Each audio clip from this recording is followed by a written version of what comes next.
Muito boa tarde, meu caro Naldinho Fontinelli, boa tarde aos ouvintes aí do Show da Clube. Olha, continuamos aqui no Fórum de Marapá, rapaz, e na hora que nós estávamos saindo, nos deparamos com o término da segunda audiência, rapaz, envolvendo aquele caso, uma manifestação que aconteceu em novembro do ano passado, ali à altura daquela cancela, né, de acesso aos bairros quilômetro 7, bairro Araguaia, na estrada de Ferro Carajás, onde alunos, né, estiveram lá fazendo uma manifestação em solidariedade aos atingidos pela barragem de Mariana, esse acidente ambiental lá em Minas Gerais que ganha proporção mundial até hoje. E aqui do meu lado, o professor Evandro Medeiros. Professor, naquela ocasião, os senhores participaram lá de um ato de solidariedade, um manifesto, e daí? O senhor está sendo processado? Como é que está sendo toda essa questão?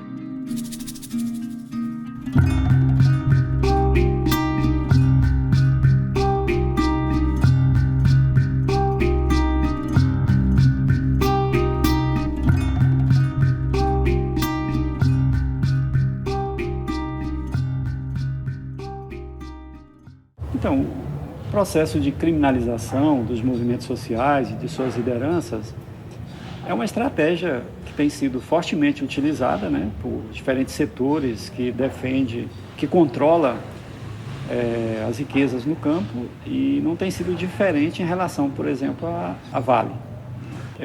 Só nessa parte aqui do estado do Pará, parte sudeste do estado, onde se concentra grande parte dos investimentos da Vale no Brasil, foram dezenas de lideranças, né, processadas e algumas até condenadas em razão de processos movidos nessa estratégia da criminalização movida pela Vale. E essa é uma ferramenta que tem sido cada vez mais utilizada. E o objetivo é sempre criar dificuldades, né, para a atuação principalmente das lideranças dos movimentos, frente aos trabalhadores que estão acampados ou que estão numa comunidade ou que precisam mover algum tipo de mobilização para forçar a empresa a negociar algum direito seu. Enfrentar o poder da Vale através de uma mobilização, de uma ocupação de uma ferrovia, ocupação de uma estrada de acesso a um projeto de interesse da Vale, isso tem sido feito historicamente pelos movimentos sociais que são atingidos por esses grandes empreendimentos, né? Às vezes até enfrentando a polícia, né? Alguns até sendo vítimas de violência policial no ato, por exemplo, de realização dessas mobilizações. Nós estamos chegando aqui perto do trilho e nós vemos como as casas estão destruídas. Nós temos que pressionar os governantes, as câmaras de vereadores, para que não se aliem a essa mineradora. Eu moro aqui há 14 anos nesse bairro e eu vejo o sofrimento do povo. Não só dele, a luta não é minha, a luta é nossa, essa briga é nossa. Ela já fez a publicação dela aqui, ó, tá roubando os minérios cada dia mais. E cadê o nosso viaduto, a nossa passarela que ela nunca fez? A gente tem que ficar 2, 3 horas aqui enquanto esse monstro passa. A Vale tá brincando com a gente. Elas não querem nada, elas querem simplesmente passar com o nosso minério aqui, levando tudo e deixando a nossa destruição. A Vale não quer nada pra gente, as nossas crianças não estão brincando mais, as nossas crianças não têm mais segurança. Quando ela quer fazer alguma coisa, é para prejudicar nós. Os moradores da usina Mutã sabem o que a Vale está fazendo. A gente sabemos que está passando o minério aqui na nossa frente, rachando as casas e nossa riqueza indo embora. E hoje a gente vê que não é só aqui, vocês deu para ver o tanto de moradores que morreu, a cidade que foi tirada do mapa, e a Vale não se preocupa com nada. E quando queria fazer essa duplicação, ela vinha no bairro conversar com o morador e enganar o morador.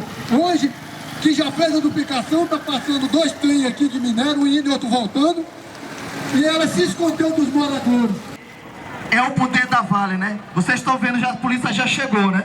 Então esses estão aí de laranjinha, estavam telefonando, né? Então a polícia já está por aqui, daqui a pouco vai estar o exército, né? Tudo. Então, essa é a reflexão no nosso país. Enquanto se comete crime, não são presos. Mas nós aqui manifestando pela questão da vida, nós estamos aqui sendo filmados pela polícia, pelo pessoal da Vale do Rio Doce. Então esse momento é um momento de refletir sobre esse nosso país. Então a Vale montou uma espécie de um QG, né, que inicia com um processo de mapeamento das lideranças, de montagem de banco de dados sobre a situação de cada uma das lideranças, com endereço, fotografia, ocupação, por onde passou. E depois, havendo alguma mobilização organizada por essas lideranças em áreas de interesse da empresa, a empresa monta uma espécie de um inquérito paralelo e encaminha para a polícia e pede um indiciamento dessas pessoas. Então nós temos muitas lideranças aqui no Pará processadas, ou seja, respondendo a uma ação penal, algumas que já foram até condenadas por esse mecanismo utilizado pela Vale, né?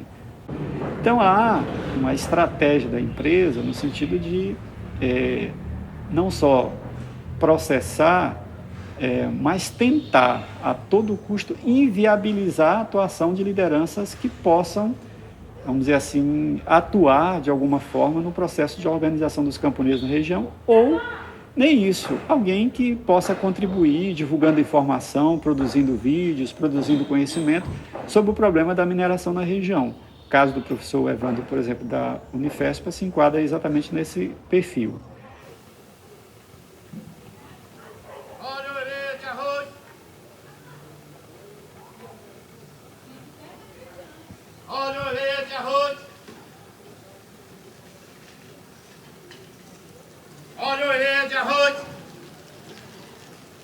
Olha o orelha de arroz.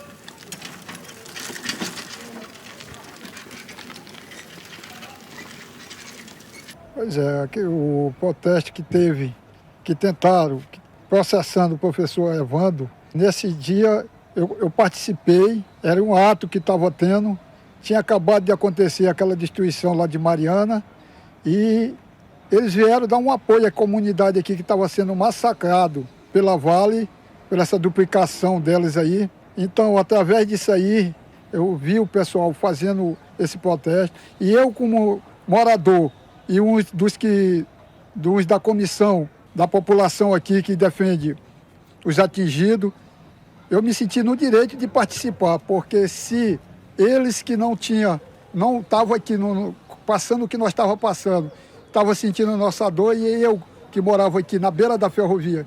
Então eu resolvi participar desse protesto, e foi um protesto pacífico, não foi protesto de fechar a ferrovia, de fazer nada disso. Mas todos que se levantam para defender os seus direitos, a Vale vai e tenta processar.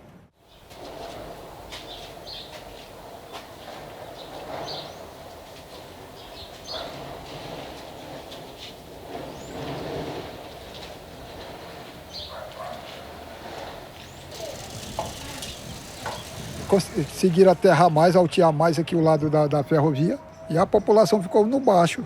E quando chove, o lugar mais baixo fica tudo dentro d'água. Ainda fizeram mais esse muro aí. Esse muro foi feito para separar a população da ferrovia. O interesse deles, a preocupação deles não era a população, sim a ferrovia. Não cansa de passar não, nunca vai parar isso aí não. Quer subir essa passarela toda aqui, aí por lá acha mais fácil. Essa altura é muito complicada para ficar subindo e descendo aí. Eu mesmo estou vindo hoje aqui, que eu não... prefiro passar por cima daquele viaduto lá do que passar por aqui. Pessoa idoso, cadeirante, ele não tem condição de passar por cima de uma passarela dessa, nem de um viaduto desse aí. Se não tiver alguém para ajudar... Aonde vocês estão vendo esses matos aqui, era tudo casa. Foi removido, a verdade foi essa, que era uma remoção, removida. Através disso aí a gente conseguiu, na justiça, a Vale indenizar esse pessoal. Um acordo que eles fizeram com a população, só que é que nem todo mundo vê aí, uns saíram e outros não. No convênio não era para mais estar aqui, era para ser derrubada. Ficou aí para a prefeitura derrubar e até hoje saiu o prefeito, entrou o prefeito e nada. Gestão de verdade, tem gestão por toda a cidade. Na nossa população de lavar a prefeitura correndo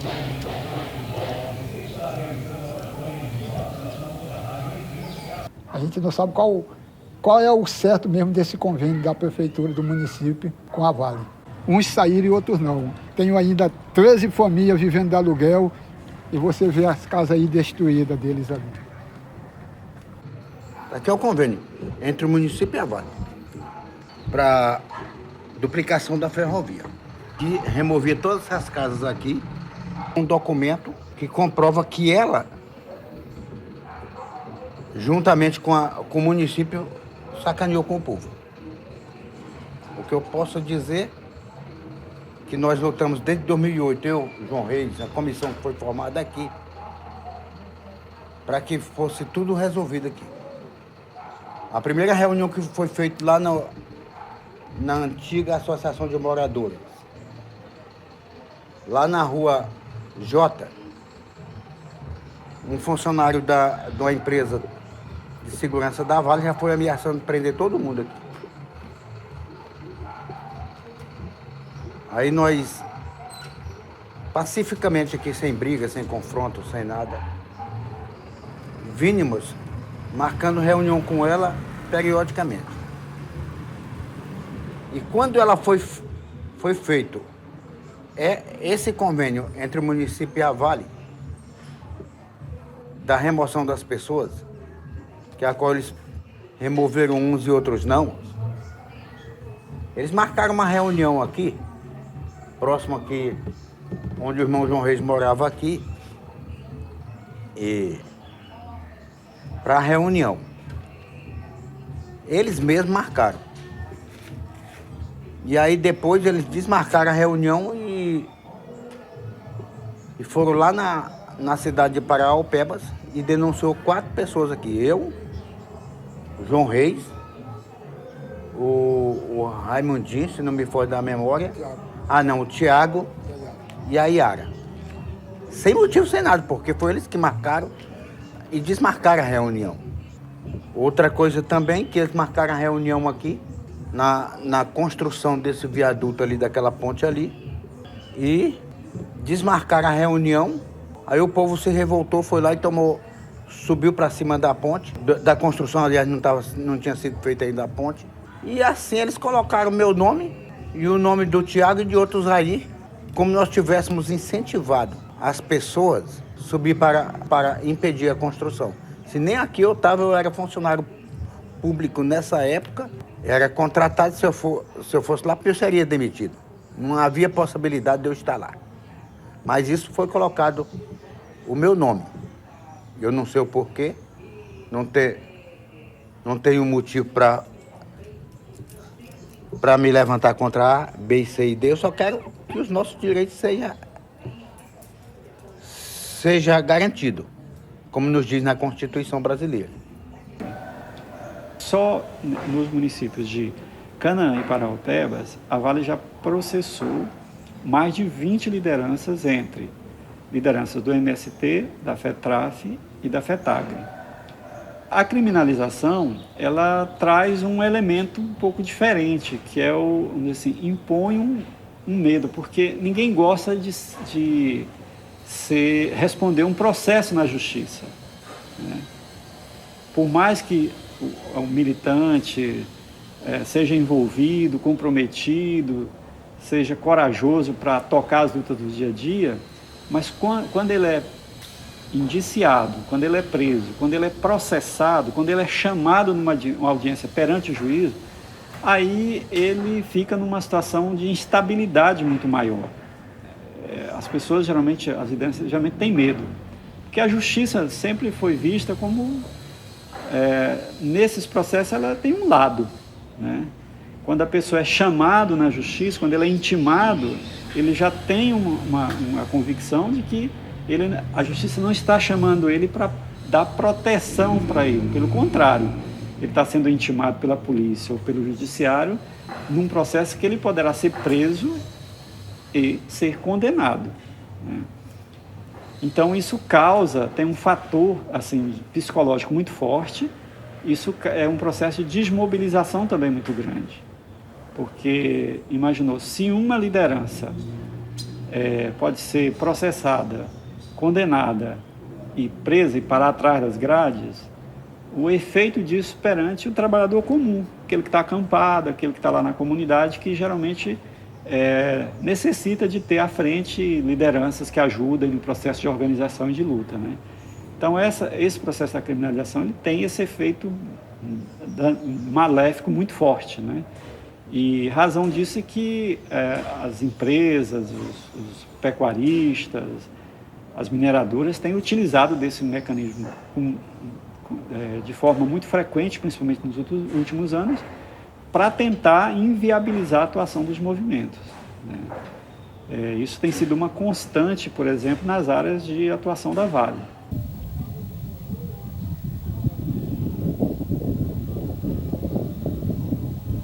Aqui em Alto Alegre do Pindaré, nós acompanhamos processos judiciais de natureza criminal de pelo menos 16 pessoas.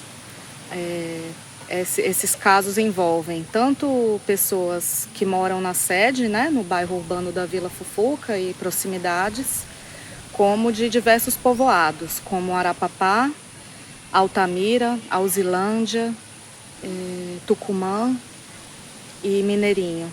Então, são processos que envolvem pessoas que estavam protestando e se manifestando contra os impactos causados pela duplicação da Estrada de Ferro Carajás. Impactos diversos, como o problema com ruídos, a trepidação dos trens causada pelas obras de duplicação que causaram rachaduras nas casas. Essas cidades, elas sofrem um processo de dependência mesmo da mineração e da sua estrutura logística, né? Embora exista uma grande esperança de que uma obra desse porte, né, como a duplicação da Estrada de Ferro, possa trazer muitos empregos, né, para a população local, o que acontece é que os empregos que realmente são oferecidos, empregos de menor qualificação, com salários mais baixos e que normalmente são executados por empresas terceirizadas, não diretamente pela Vale, e ainda por cima que duram muito pouco tempo, né? O trabalho mesmo técnico de manutenção mais a longo prazo fica a cargo de funcionários mais especializados e que são contratados de fora do estado, inclusive, né? E nesse processo também de ser uma das poucas alternativas para a população, né, de emprego, isso também é uma outra estratégia que coloca as próprias pessoas que estão disputando empregos, muitas vezes em embate com as pessoas da comunidade que estão fazendo a luta coletiva para exigir melhorias para além da oferta de emprego, né? Então, as pessoas que estão dizendo, tudo bem, é muito bom para a cidade esses novos empregos, mas como vai ficar a situação do nosso rio? Como vai ficar a situação do barulho? Como vai ficar a situação da necessidade de construção de passagens seguras em locais que ainda não existem?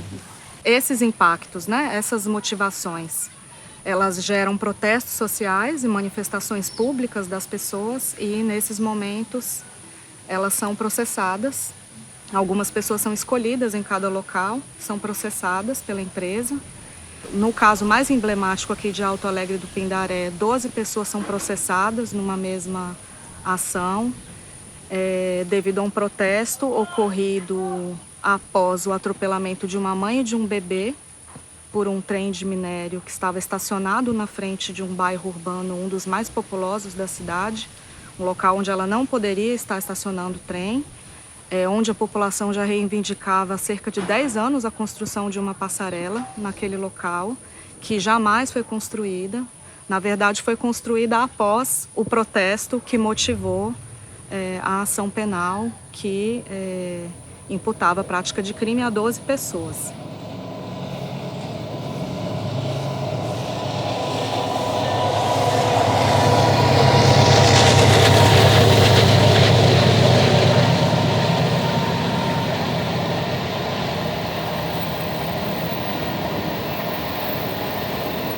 Aqui é o seguinte, aqui é essa cidade aqui, Alto Alegre do Pindaré, ela foi dividida pela Vale. De um lado é o centro da cidade e aqui são os bairros da cidade, né? Alguns bairros que ficam para esse lado. Aí fica completamente dividido, né? E fazer uma compra no supermercado, de hospital, escola, tudo é do outro lado. Então você tem que se deslocar de um lado para outro. E tem essa dificuldade, né, da ferrovia aí no meio. Aí. Aqui na margem da ferrovia aconteceu acidentes fatais aqui, né? Do trem atropelar e ser fatal. Próximo ali à estação, 2 pessoas perderam a vida lá bem próximo à estação lá. Morreu os 2, assim, imediatos. Depois outra pessoa ficou sem a perna, o trem cortou a perna dele, ficou sem a perna. Depois essa senhora com a filha que cortou com o filho, na verdade, cortou o braço do filho e a mão dela. E antes já tinha tido reuniões, encontros, baixo-assinado pedindo uma passagem segura, que na verdade seria um viaduto. E após o acidente foi construída essa passarela aqui que vocês estão vendo. E só que essa passarela não dá acesso a outra vila que tem mais na frente, que é a Vila Trovão, porque é distante. E aí eles não têm um acesso, não foi construído um acesso de qualidade para as pessoas que moram na Vila Trovão chegar até a passarela. Então a solução cabível seria fazer um viaduto para lá, para outro bairro, né? A gente estava todo mundo aqui na casa do meu pai e ali a casa da tia dela. Ela estava lá e a gente já ia embora para casa. A gente morava para cá. Aí ficou esperando aí o trem. O trem estava parado, ficou aguardando ele passar. Aí ela viu que os meninozinhos dela passaram primeiro, aí ninguém não ia esperar, né? Ela foi e entrou. Na hora que ela entrou, o trem saiu. Aí pegou ela. Ela dá a sorte que ela caiu de papo para cima, segurando o nenenzinho. Mas o braço, o meninozinho já tinha cortado, né? Aí nós pensamos que era ela que tinha cortado alguma coisa dela. Mas foi o braço do menino que cortou logo, ela ficou toda ensanguentada junto com o menino. E ela segurando o meninozinho para o menino levantar. Porque se ele levantasse a cabeça, o trem pegava ele. Aí nós gritando para ela, minha esposa chorando, gritando. Era para ela ficar quietinha, né? Só que ela desmaiou, mas ficou escutando nós gritando. Aí nós gritando e nós via só ela tremendo e nós olhando para debaixo dela do trem, né? E ela só se tremendo as pernas e o trem passando. O primeiro que a gente pediu para levar ela era o carro da Vale.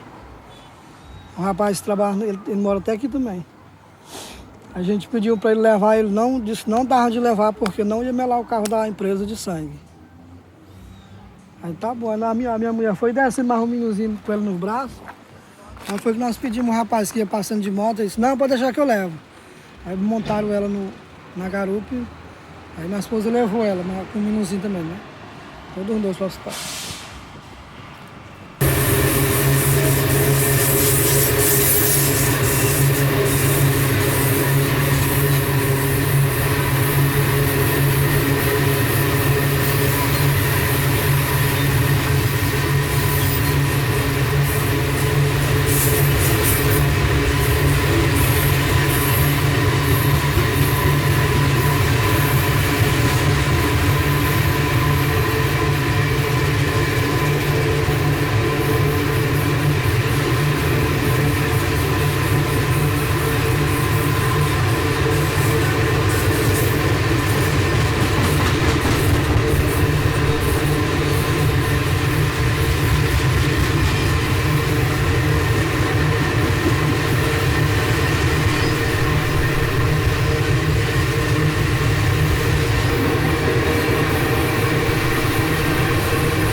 na hora que tocaram fogo, eu não estava, eu estava no hospital.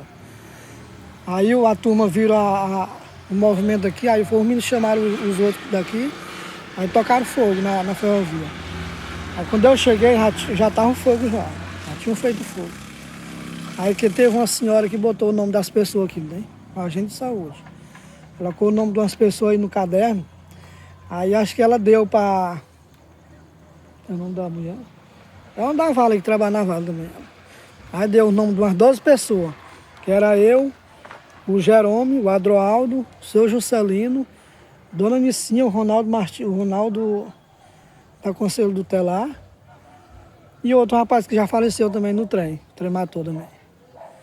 Aí fomos todos 12 processados pela Vale. A Vale criou uma tal de uma... deixa eu ver se eu recordo aqui o nome, rapaz. Relações comunitárias. Essas relações comunitárias da Vale coloca uma pessoa para ficar ali, ó, ver o que está acontecendo. Sempre que alguém se movimenta, faz algum movimento, alguma coisa em relação à Companhia Vale, contra a Companhia Vale, essas relações comunitárias estão ali. E essa pessoa ela é trocada de tempo em tempo, ela não fica a mesma pessoa. De tempo em tempo eles são trocados. Essa pessoa, o serviço dela é só monitorar aquelas pessoas que são contra a Vale. A gente é monitorado 24 horas pela Vale. Vocês devem saber disso. Acho que todas as pessoas que têm conhecimento das ações da Vale aqui nessa região sabem que a Vale monitora. A Vale persegue as pessoas que são contra ela. Ela sabe quem são todas as pessoas em todos os lugares que de alguma forma reagem contra as ações dela da Vale. Entendeu? Depois do acidente teve uma manifestação e depois dessa manifestação a Vale entendeu que devia processar algumas pessoas que moram aqui na comunidade. E aí veio meu nome, né, entre essas pessoas. Eles falando que a gente estava nessa manifestação, que era chefe, que era líder, essa coisa. Sendo que a gente não fazia parte dessa manifestação. Além de a gente viver sofrendo com os transtornos aqui da Vale, da ferrovia, do barulho, do impedimento de ir e vir, que a gente tem aqui em vários locais aqui da ferrovia, por não ter uma passagem adequada, ainda vem mais um processo. Isso tira-se um pouco como é que eu posso dizer? Um pouco da paz da gente, do sossego da gente, essa questão de processo, de estar com o nome da gente, vamos dizer assim, ao público. Isso é muito ruim. É um transtorno muito grande. As pessoas ficam olhando pra gente, alguns não entendem. Essa questão de processo fica olhando pra gente um pouco diferente, né? Como se a gente fosse uma pessoa ruim. O meu menino só passou na estrada. Agora eu travessei. Eu travessei pra cá com esse meninozinho ali, que na época ele era pequenininho. E eu vim deixar aqui na casa da mãe dele, que inclusive era esta casa aqui. E aí essa pessoa disse que foi quem pegou o nosso nome e botou na lista e eles colocaram lá, né? E aí, sendo que tudo era mentira. Eu não tinha nada a ver, nunca tive, né? Interferiu muitas coisas, porque eu nunca na minha vida eu fui chamada em lugar algum. Negócio de delegacia, cartório, essas coisas. Eu nunca tinha acontecido isso na minha vida. Então, a gente fica... É um constrangimento, né? Pra gente. E aí, eu não gostei, mas fazer o quê? Aí foi obrigado, junto com eles aí, a gente teve que ir em Santa Luzia. Até que eu ia até atrás de serviço, não encontrava por causa desse negócio. Esse processo aí. Passei um bocado de tempo sem trabalhar, procurar, botava currículo de firma, irmão. Sobre esse processo que botaram aí, não foi mais um erro. Existem pessoas que defendem a Companhia Vale, né? A Vale ela cria um sistema de autodefesa em todos os locais onde ela está. O poder público municipal é parceiro da Vale. Se você ataca a Vale, você está atacando o poder público. Então o poder público ele procura formas de tentar inibir, coibir você de alguma forma, entendeu? E o que a gente vê é que a Vale é que causa transtorno nas vidas das pessoas, porque quando A Vale chegou aqui, a comunidade já existia. E aí eles passaram a ferrovia, primeiro uma e agora com a duplicação 2, sem dar conforto para as pessoas que moram na margem da ferrovia, sem dar um acesso de segurança, sem dar um suporte, um saneamento básico, esse tipo de coisa que a sociedade precisa. Exemplo aqui, a Vila Trovão aqui ficou isolada aqui. A Vila Trovão não tem um acesso de qualidade. Para eles, no inverno, eles sofrem muito a questão de se locomover do bairro para o centro aqui, é muito difícil para eles. Tem que andar um trecho a pés, por dentro da lama no inverno. E é difícil. E aí a gente vive sofrendo aqui com essa questão da margem, quem mora aqui na margem da ferrovia. Não só na questão dos acidentes, tem a questão também da poluição. A Vale ela destruiu todos os igarapés que existiam ali nas margens ali do rio Pindaré. A Vale ela transformou a vida das pessoas que moravam naquele lugar de vida pacata para uma vida, sabe, toda aquela situação ruim que acontece lá. E ela não deixa nada de benefício naquele lugar, nem social, nem financeiro, nem de melhoria de vida, de nada.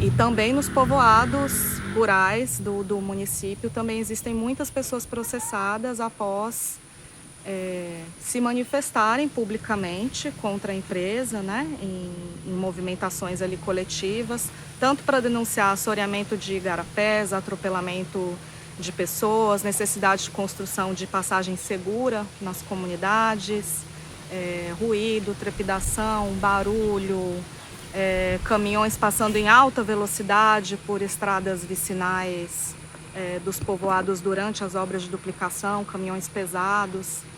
Então tem a questão dos trens atropelando, mas também existem casos de caminhões trabalhando a serviço da empresa que mexiam profundamente ali com a dinâmica das comunidades e que as pessoas precisavam às vezes parar uma rua, fazer um protesto coletivo para conseguir uma mudança no comportamento da empresa e dos funcionários em relação a como eles estavam atuando ali naquele local, né, durante as obras. Aqui no inverno você não tinha condições de você trafegar, né? Então foi feita uma terraplanagem. Já que foi período do inverno, o que acontece com terra solta e água? A água e a terra vai procurar lugares baixos. Aqui a Vale ela colocou esses rachões que é para justamente impedir a lama de vir e entrar aqui e soterrar. Toda aquela área ali para dentro, tem lagoas, tem várias lagoas, né? Tem essa coluna aqui, ó, né, de rachões que a Vale colocou. Foi devido a algumas denúncias que eu fiz, alguns vídeos que eu fiz, umas fotos que eu compartilhei no Facebook, né? Aí devido a essa minha atitude de compartilhar, de reclamar e protestar, aí foi que a Vale contratou a empresa, por nome de RD, para fazer esse serviço de contenção. Mas, se você for observar ali a tonalidade da água, você vê que tem duas tonalidades. O assoreamento aqui, dá para perceber, né? Mas você vê que ali no fundo tem lama. No verão, vocês vê seco assim. Quando é no inverno, a água chega no pé da cortina, no pé da ferrovia, né? Porque já que é uma área de várzea, né, é a área de escape do Pindaré, quando o Pindaré ele enche, a várzea serve para quê? Para servir como válvula, né? E nesse sentido de servir como válvula, quando essa válvula está assoreada, o leito das lagoas está soterrado, o que acontece? Uma boa parte desse material vai para o Pindaré, né? E outra parte fica, infelizmente, na lagoa. impactando, queira que não, na produção dos peixes. São 3 igarapé. Esse igarapé aqui, que a gente chama o igarapé do Irmãozinho, tem o igarapé do Valdizinho, que é logo ali na frente, e tem o outro igarapé, que é na 328, 329 mais ou menos. Quando for fazer o serviço lá, vai, queira que não vai, ele também vai sofrer, né? Vai sofrer, também vai ter assoreamento. Quando eles fizeram o corte da 328, que soterrou por cima da ferrovia, que eles fizeram um trabalho de tirar todos os dejetos em cima da ferrovia para dar acesso ao cargueiro, né? Eu questionei uma vez o técnico do meio ambiente a respeito que a lama estava muito, a movimentação de terra estava muito próxima do igarapé. Ele simplesmente olhou para mim e falou: não, isso aí a gente tem licença ambiental para fazer isso. Aí eu falei: será? Aqui o Rio Pindaré é um pai e uma mãe. Você pode ter um arroz branco, mas se você tiver coragem de uma vara de pescar ou um engancho, você vai ali, ou 2 ou 3 ou 4 ou 5, um molho de peixe, você traz.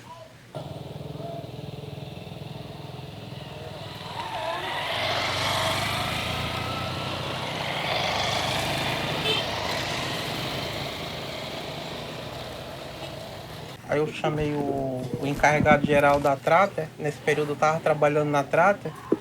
Aí eu fui mostrar para eles os impactos ambientais que estavam ocorrendo, né? As fotos, tirei foto mostrando para ele: olha, isso aqui não pode acontecer, as lagoas estão secando, isso aqui vai ficar soterrado, né? Mas aí também, com pouco tempo depois, eu fui mandado embora. Mas é aquela coisa, baixar a cabeça, não baixo. Um emprego é bom? É. Mas às vezes a consciência é melhor ainda. É esse o pensamento que eu tenho, né? Precisamos? Precisamos. Quem é que não precisa do emprego? Em 2017, 2018, a gente fez algumas interdições com melhoria, quer dizer, passarela, estrada, viaduto, a não parada do trem da Vale nas travessias, né? O ano passado, veio um oficial de justiça me entregar um ofício, né, da comarca de Santa Luzia, e me informando que eu fui condenado à revelia. Só que eu tenho a mania de pegar e ler antes de assinar qualquer coisa. Eu peguei, li, eu tenho a mania de andar com documento no bolso. Aí tava lá: Givaldo Antônio de Oliveira, foi condenado à revelia por isso, por aquilo outro, né, da Vale. Simplesmente eu cheguei pro oficial e falei: olha, infelizmente meu nome é Givaldo, Oliveira é meu sobrenome, mas só que o Antônio, você vai ter de procurar, que não sou eu. Mostrei meu documento, não tinha nenhum CPF, nenhum RG comprovando que aquela pessoa seria eu. Aí que foi que aconteceu? Aí foi que eu deduzi que tem um senhor Francisco aqui, que a gente chama de Chico Conterrâneo, ele participou também da mesma reunião. Só que ele participou da reunião, mas nunca por nenhum motivo participou de interdição. Aí quando pensa que não, chega esse documento ali. É pra mim, dizendo que eu tava... Esse documento teve endereçado foi pra mim, negócio de mudar interditando o trem de circular e também a estrada que tinha acesso.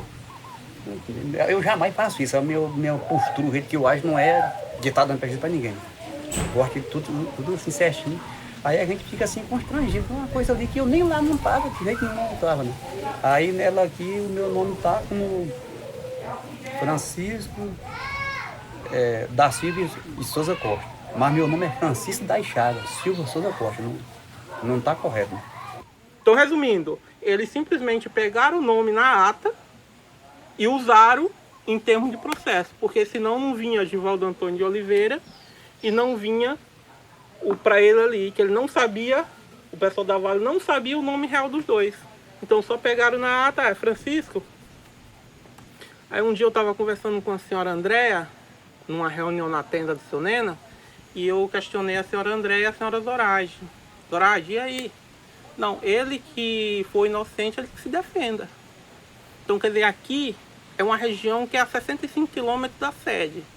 Para você ir para a comarca de Santa Luzia, é em torno de uns 110, 120 quilômetros. Isso tudo tem custo, né? Tudo tem custo. Qualquer coisa que eu for fazer de novo, como eu disse que eu fui lá interditar a circulação dos trens e tudo aí, né? Eu vou pagar R$1.000 por dia de multa nesse negócio. Se eu tornar, tá mais ou menos assim, né? Tá bem aqui, tá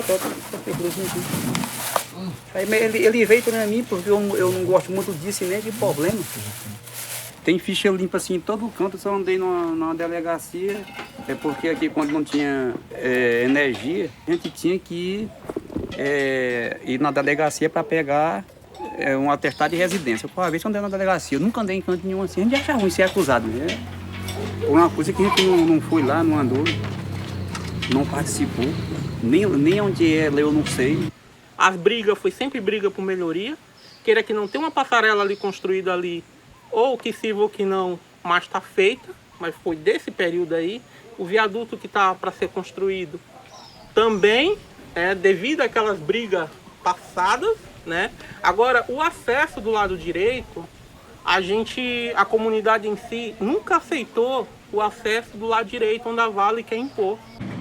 Agora aqui teve reuniões que eles chamaram a comunidade para falar a respeito desses acessos que tinha ali, como ali a passarela. Aí a gente vem ali para concordar ou não, né? Se for uma coisa que é para o nosso benefício, tudo bem, né? Aí tinha aquela reunião e eles pediam a assinatura das pessoas assim, aí que queria que a comunidade comparecesse, né? Aí a gente, né, tinha que ir, né? Depois dessas situações, a gente não está mais assinando ata, porque já que teve um inocente que foi processado, já que veio, o meu nome uma vez veio como Givaldo Antônio de Oliveira, e a outra vez que veio o ofício, que foi até da passarela ali, que eu nem participei, só participei da reunião, né, mas apoiei os meninos que fizeram o ato ali, veio como um negão taxista. Eu falei pro oficial, olha, negão é um adjetivo pejorativo. Eu tenho orgulho da minha cor, mas eu não sou batizado, não fui registrado com esse nome, então não vou responder, não vou assinar isso daí. Ele olhou pra mim, vai falar o quê? Não tem o que dizer, não tinha um documento válido, agora hoje tem. Hoje a Vale tem todos os meus documentos em mão, então, quer dizer, amanhã ou depois eu tô com um processo aí nas costas. Aí essa parte aí é que pesa, né? Que a gente procura ser assim correto, aí vem uma acusação, um processo, aí com essa ameaça de outra vez eu me limitar nisso aí, eu vou pagar aí um valor, né? Um valor de R$1.000 por dia aí, né? De multa e algumas outras coisas aí. As pessoas passam por um processo de deslegitimação, né, das suas práticas, das suas condutas. Elas são feridas na sua própria dignidade, né? São pessoas que, a maioria delas, né, praticamente todas, jamais se envolveram num outro caso, né, jamais foram acusadas de outros crimes nas suas vidas. E aí, em virtude de uma luta social, elas são processadas pela empresa em processos que, mesmo não tendo um segmento favorável para a empresa, acabam atuando como uma estratégia de silenciamento mesmo, né, dos outros grupos, das outras pessoas.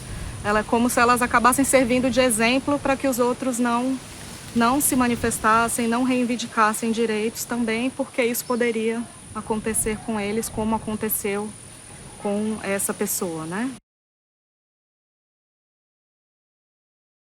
Frente a posições mais duras e mais fortes das comunidades, veio também posições mais duras das empresas. Por exemplo, tivemos um processo judiciário por interdito proibitório, quer dizer, 5 de nós têm sido alertados pelo juiz, a mando da empresa, que não poderíamos se aproximar à ferrovia porque havia a suspeita que fôssemos entre os promotores de uma ocupação dos trilhos, né? Coisa que nunca tínhamos organizado junto à comunidade, né? Mas são maneiras intimidatórias de preventivamente silenciar uma possível mobilização.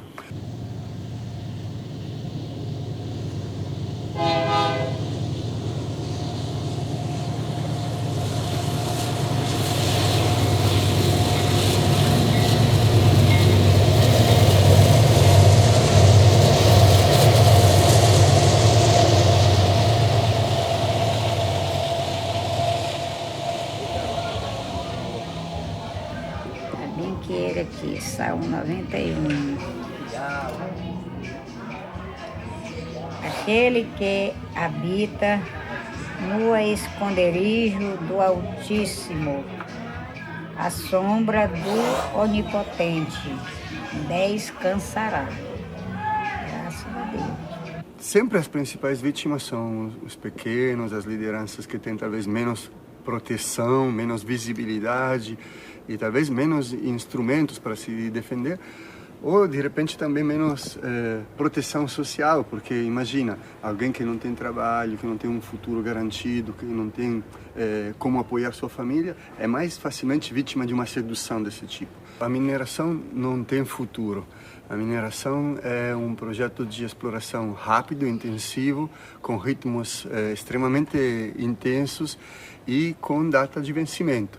E para poder otimizar a intensidade dos lucros, vem acelerando e apertando ao máximo esse ritmo de extração e tentando, em paralelo, acalmar e reduzir o máximo possível a resistência previsível das comunidades.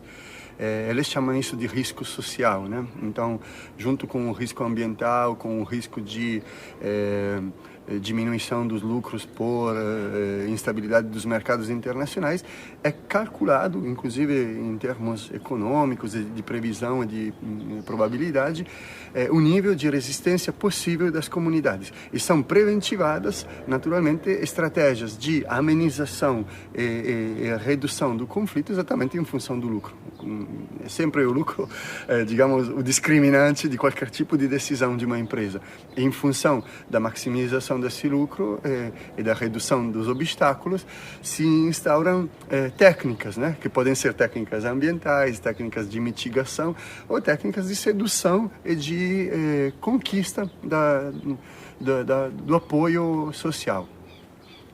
Conquista dos políticos, conquista às vezes até da impunidade com respeito a crimes ambientais ou a violações, e conquistas também através de pequenas promessas, pequenas benfeitorias e benefícios da aprovação social. É a típica divisão das comunidades feita tentando conquistar uma ou outra liderança de modo cirúrgico e muito estratégico, até selecionando, primeiro estudando, né, nesse sentido a presença dos responsáveis de relação de comunidades, relação com as comunidades da empresa, não é só a serviço da comunidade, mas é também a serviço da empresa para identificar quais são as pessoas, quais são as forças em jogo, os equilíbrios e quais as possíveis jogadas exatamente para poder manter o controle de um território.